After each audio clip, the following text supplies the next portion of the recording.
আচ্ছা ভাবুন তো, ব্যাঙ্গালোর, দিল্লি, মুম্বাই থেকে একের পর এক ইউনিকর্ন স্টার্টআপ বেরোচ্ছে, কিন্তু কলকাতা থেকে একটাও ইউনিকর্ন নেই। যেখানে আমাদের আশেপাশে স্টেটের ছেলে মেয়ে আইআইটি আইআইএম থেকে বেরিয়ে গোটা দেশে নাম করছে, আমাদের শহর সেখানে কেন পিছিয়ে? আমাদের ছোটবেলা থেকে আমরা বাড়িতে একটা কথা বারবার শুনেছি, ভালো করে পড়াশোনা করো, চাকরি করো, পেনশন পাও, লাইফ একদম সেফ।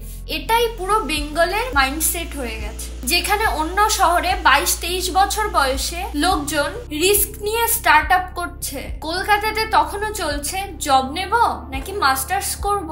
কিন্তু শুধু মাইন্ডসেট না, এখানে নেই বড় ভেঞ্চার ক্যাপিটাল ইকোসিস্টেম, নেই ইনভেস্টরস এর নেটওয়ার্ক। অনেক প্রমিসিং স্টার্টআপ শুরু হয় বেঙ্গলে, কিন্তু ফান্ডিং আর এক্সপোজারের জন্য ব্যাঙ্গালোর বা দিল্লি চলে যায়। মানে unicorn born in Bengal but raised elsewhere. এই রিয়েলিটি না জানলে আমরা কেন পিছিয়ে আছি সেটা বোঝাই মুশকিল। শুধু আইডিয়া বা ব্রেন পাওয়ার নয়, সাপোর্ট সিস্টেম দরকার, তবেই আসবে বেঙ্গলের প্রথম ইউনিকর্ন। বেঙ্গলের এই স্টার্টআপ স্টোরি যদি আপনাকে চিন্তায় ফেলে থাকে, তাহলে থিঙ্ক অ্যান্ড গ্রো সাবস্ক্রাইব করুন। কমেন্টে জানান আপনার মতে বেঙ্গল থেকে প্রথম ইউনিকর্ন তৈরি হতে গেলে কি বদলানো দরকার।